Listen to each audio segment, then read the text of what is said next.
Hey, this is Andy Constan, and this is the first of hopefully many video 101s, which will discuss some of the topics I've already tweeted about at Damp Spring, starting basically with framework level ideas and building up to how that impacts asset prices and fuels my understanding of how markets trade. Today's topic will be risk premium. All right, so let's start off with just what is risk premium? Well, that's the good place to start. Risk premiums are essentially the return that you get for giving someone your cash. And what I mean by that is when you have cash, you can spend it today. You can pay off debts, you can consume, and that's a luxury that you have because you have cash. Others who want to build businesses, start a lemonade stand, or buy securities, or buy a piece of factory equipment that may have productive use, all need cash and don't have it. And so they have to get it.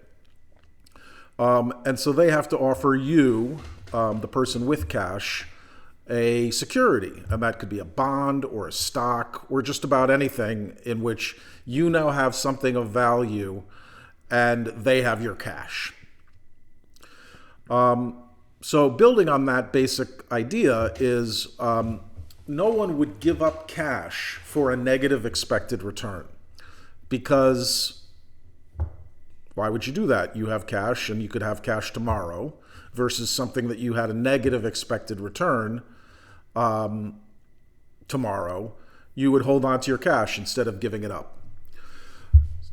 So that's the basic premise, is that cash deserves to earn something if you part with it for a day, a year, 10 years, 100 years. And that thing is called risk premium. And the reason why it's called that is because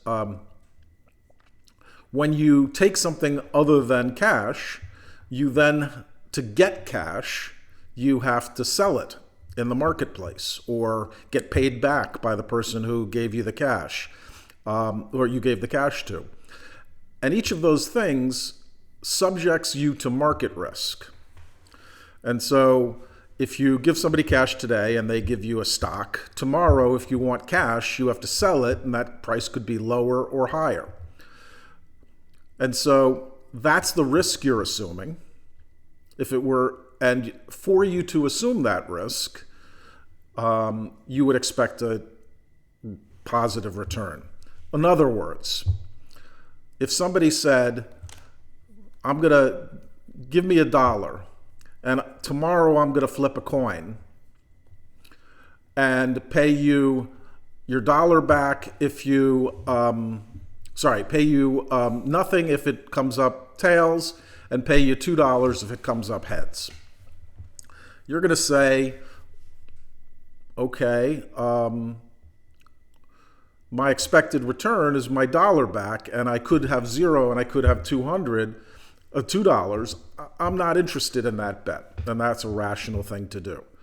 So to encourage somebody to have your cash for a period of time, you have to be paid an expected positive return. Now the question then becomes, how much? Well, how much risk are you taking? And risk is a topic that, there's lots of different ways to define risk. But when I'm thinking about defining risk, I think about concepts like price volatility and drawdown.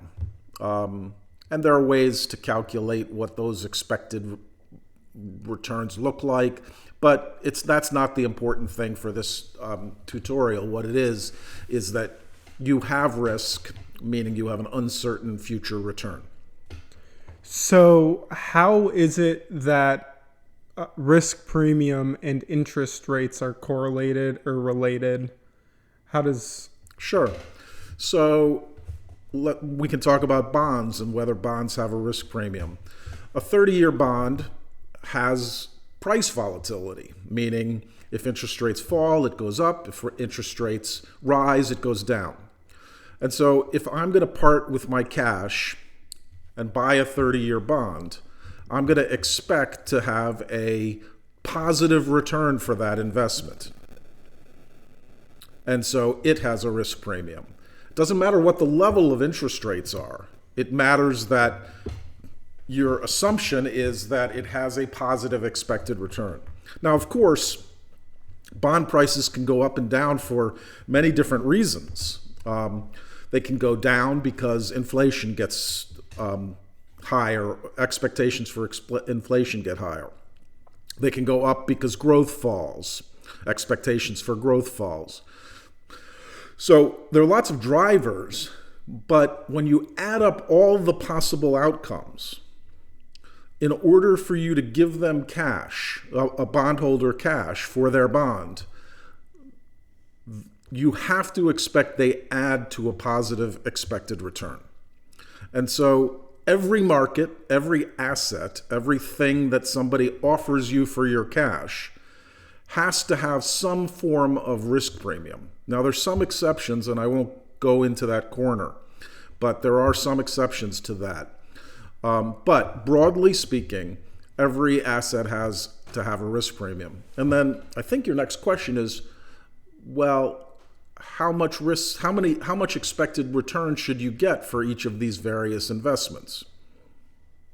So basically, it's how much risk you're taking. So the more risk you're taking, the more you should get in return for your investment. So if if equities are twice as volatile as bonds, you would expect to get twice the expected return by giving somebody cash versus giving them for an equity versus giving them cash for a 30-year bond. And so the way that basically works is things like the rate of return, the risk-adjusted rate of return for any investment needs to be essentially the same.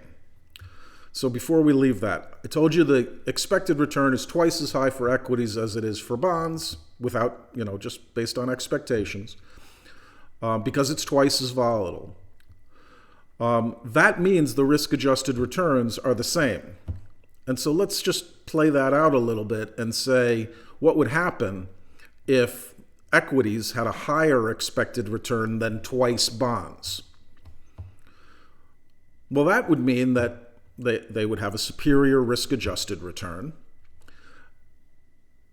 and no one would want to own bonds. Anyone with bonds would sell bonds, get cash, and buy equities. And that would move the prices. That would richen stocks and cheapen bonds. And that arbitrage is happening every day.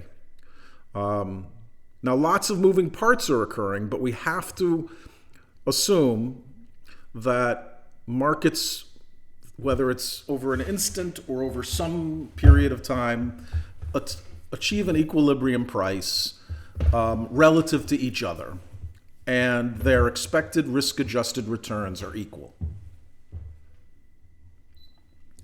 So when we're thinking about that, that begs the next question, which is, what's the level of risk premium? I've told you what the relative risk premiums are, meaning if equities are twice as risky as bonds, the risk premium should be twice as much. Your expected return on your cash should be twice as much. Okay, but twice as much as what? And so that's what the next concept I want to introduce is, which is what drives the level of risk premiums. And as I said, without a doubt, it's risk. One of the things is risk. And so if the world is becoming less risky, perceived to be less risky for whatever reason, we should expect all assets to rally because that would reduce the expected future return, consistent with the lower volatility one would expect. And so what would happen is through time, the risk-adjusted return would also stay constant, not only across assets, but through time. Okay? So risk is one of the things. The second thing is another concept, and that is a supply and demand concept of who has cash and access to credit, money and credit, and who has securities that they want to offer. And so that supply and demand has an impact on risk premiums, meaning when there is very easy monetary conditions, lots of cash available, lots of credit available, asset prices tend to rise.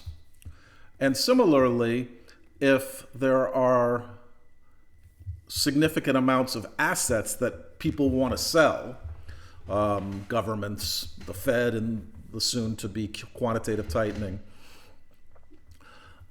risk premiums tend to get higher because there's a supply of assets that are looking for cash. And so those are the two principal drivers of risk premiums, which, by the way, one thing to mention, no one knows what risk premiums the level of risk premiums actually are. So there is no simple market for risk premiums. You have to infer them.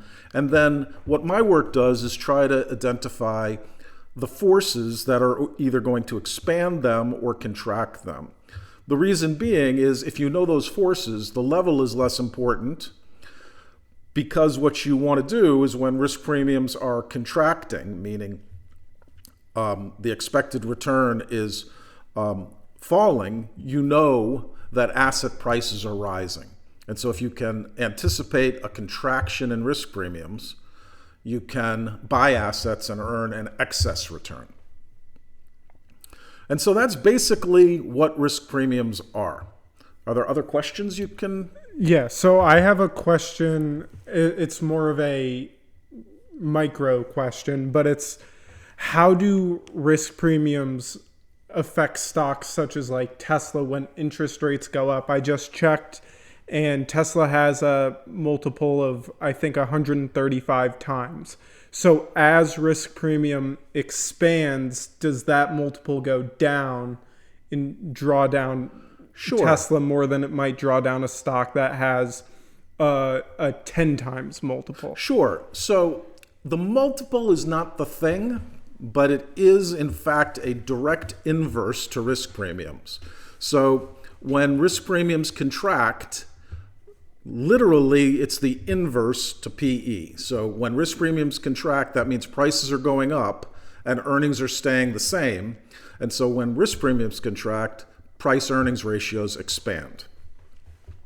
So that's what those things mean. And then the question that I think you're asking is, should Tesla have a high risk premium? And the answer to that is yes, because it's more volatile. It isn't because it's priced high. It doesn't necessarily mean that a company is going to be volatile because the stock price and risk is going to be volatile just because it happens to have a high multiple. Those things tend to be true, but it isn't a certainty that a high PE means a high volatility and thus a high risk premium. It just might mean that current earnings are quite low and there is high confidence that people have that earnings, now this may not be the case in Tesla, high confidence that the earnings are going to be high for an extended period of time in the future. And you could actually have a fairly low volatility stock at a high PE. That's unusual, but it does happen. So the operating assumption that you should have is not its PE, but its volatility. And you can look at its historical price changes, or you can look at its implied volatility. But your job as an investor is to decide what its future volatility is like, because if you know that, you can then compare it to other assets. All right. So in your Risk Premium 101 tweet, you mentioned that a Fed balance sheet roll down or an unpaid government spending plan would affect risk premium. Do you see any of that, or Sure. So the take? Fed, the QT, quantitative tightening, which will start by having the Fed accept maturities payments from the Treasury for its bonds, and instead of using the proceeds to buy more bonds, will not buy bonds and just burn the cash. What that does is it requires the government, the Treasury, to issue a new bond, which they were going to do anyway to fund their maturity. But instead of selling it to the Fed, they have to sell it to the market.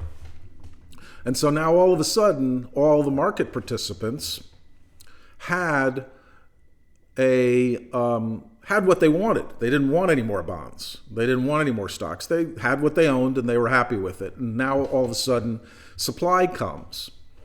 And so that means there's less money and credit available for the amount of investments that are being needed. And so what happens then is that the risk premium will then expand so that people are willing to take on more risk because they're getting compensated for it. And so that's a QT flow, and it's right in front of us. I expect it June, possibly as early as the next meeting, and certainly by July. And so that will put risk premiums, a floor under risk premiums in which they may begin to expand. And that has been happening a lot ever since QT was hinted at in December, and then the market became aware of it in the minutes. I mentioned an unpaid for spending bill. So an unpaid for spending bill affects risk premiums because it's just increases the amount of bonds outstanding. Despite the fact that that money gets paid out into the real economy, it does increase the supply of bonds outstanding, which works in the same fashion as QT. All right. So also in your tweet, you said all risk-adjusted returns are the same. What exactly does that mean? Right, and that's the concept I discussed earlier. The idea there is that, again, if some asset had a higher risk-adjusted return, people would prefer that asset to anything else. And what I mean by risk-adjusted return is you take on risk. The more you take on, you should get more return.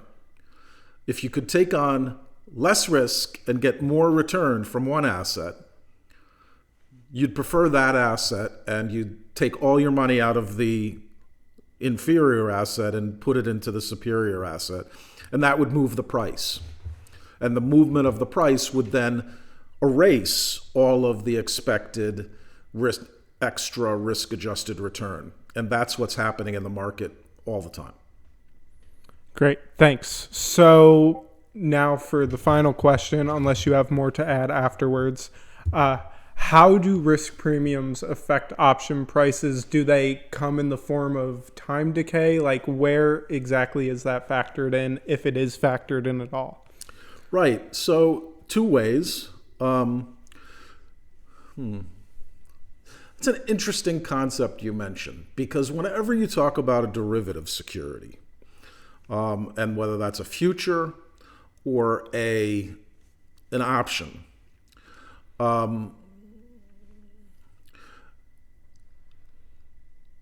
every trade in those markets requires a counterparty who is doing exactly the opposite trade.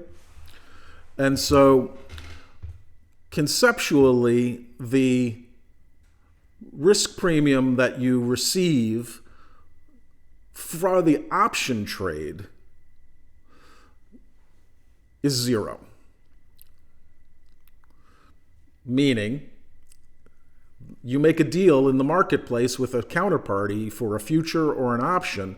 You literally have to, you're not exchanging cash at all. I mean, there's premium and there's collateral, and that matters, but you're really not exchanging anything up front.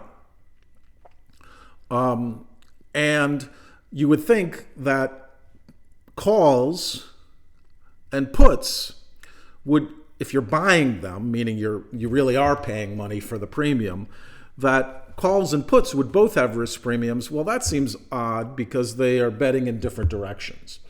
And so derivatives are typically risk premium less unless there is a very unusual supply and demand. And so, for instance, when you buy puts, you pay up a lot in volatility. And so you are actually paying somebody risk premium to sell you that put. And you can see that in the skew. But let me come back before we go into that topic. If you buy a call option, you are essentially buying a exposure to the upside of equities. And as I said, equities have risk premium. So intrinsically, not intrinsically, I don't want to use that word when we're talking about options. The fact that you have a delta to something with a risk premium indicates that you have the chance at having a positive risk premium. The question is, how much do you have? And for the same number, if you're doing an option on the same number of shares, not the same number of dollars, because that deals with leverage, but the same number of shares as you would have if you were to buy the stock outright, if your delta was equivalent, you would expect, just in the first case, to have about the same amount of risk premium. Certainly if you bought a zero strike call, meaning 100% in the money, you wouldn't do this, but if you were to buy such a thing, you would expect to have the same risk premium as if you bought the stock, because you're paying the same amount for it and you have exactly the same exposure. However, when you buy a call option, you get a slightly different deal than when you buy the stock, and that is you have limited downside. You can only lose your premium if you buy the same number of shares of stock as you buy in options. You can lose 100% on your stock, and you only lose 2, 3, whatever, 4% you pay in premium on the call.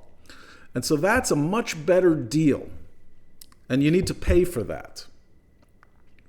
And so a long call option has less risk premium than, how much less? That's a different question, but has less positive risk premium than a naked ownership of the common stock. A put, even less so. It has, for one, it's a bearish position. So before we do that, what's a short? An equity short, if you sell equities and get cash today, you're actually paying a negative risk premium if you go short stock, because the person who's buying the stock has a positive risk premium. And so that risk premium must have come from you. And so that's why shorts lose money through time, because they pay away that risk premium.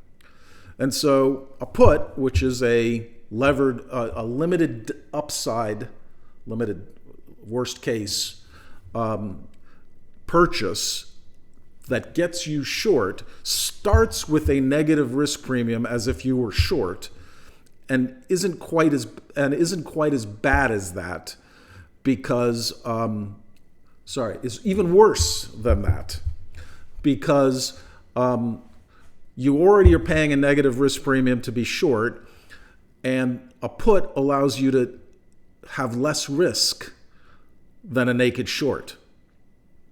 And so you actually are paying more than the risk premium of being short. which again, that's dealing in sort of real conceptual things, but that's by and large the way the options market works. It does bring up one interesting thing about risk premiums, and that is sometimes there are structural reasons why risk premiums are very, very low or very, very high. Gold is an excellent example of that. Many believe that gold is just another asset. But because of its position as a monetary alternative, many believe that while its risk premium can change, that because it is unique and able to immunize portfolios in this very unique way, in that it protects against a fiat collapse, some believe, and I'm actually one of those, believe that gold can actually have a negative risk premium, meaning it's so attractive and there's so little of it that people will expect a negative expected return by holding gold just to have that exposure. And that's a structural reason. Skew in options is a structural reason why you might actually have a negative risk premium when you're buying a call option, which all else being equal, you would think would have a positive risk premium. So that almost comes into a little bit of the portfolio building 101. Sure. So with gold, is that, for let's say a regular person who's not a big wig market participant, right? Now, would you say that an allocation of gold for your personal portfolio should be like roughly from the 1 to 10% range, or even less in like the 1 to 2% range? So I think you need to think about, so this is a different topic which we can come back to, but broadly speaking, you need to think about a balanced portfolio that does well in all possible environments. And that doesn't mean every asset does well. It means that in certain environments, some assets do well. In other environments, other assets do well. And you want to have assets that have positive risk premium because you're parting with cash to buy it. And so gold is potentially unattractive in that way, but is so attractive in protecting against certain environments in the future that may or may not happen, but if they do, you want to have some gold, that you're willing to forego some of your total risk premium by having an asset that doesn't have any or actually has a small negative risk premium. And so, yeah, I believe gold should be in a portfolio. Depending on your portfolio construction, you need assets that do well in inflationary environments. Gold provides that through time, if not instantaneously. It's fairly low correlated instantaneously, but through time. And it also has this unusual circumstance that it really protects you when the reason for inflation is fiat currency devaluation. And so you need that. And how much you have depends on how much other stuff you have. If you have a lot of commodities, you need less of it. If you have a lot of commodity stocks, you may need less of it. If you have TIPS, which are inflation-linked bonds, you might need less of it.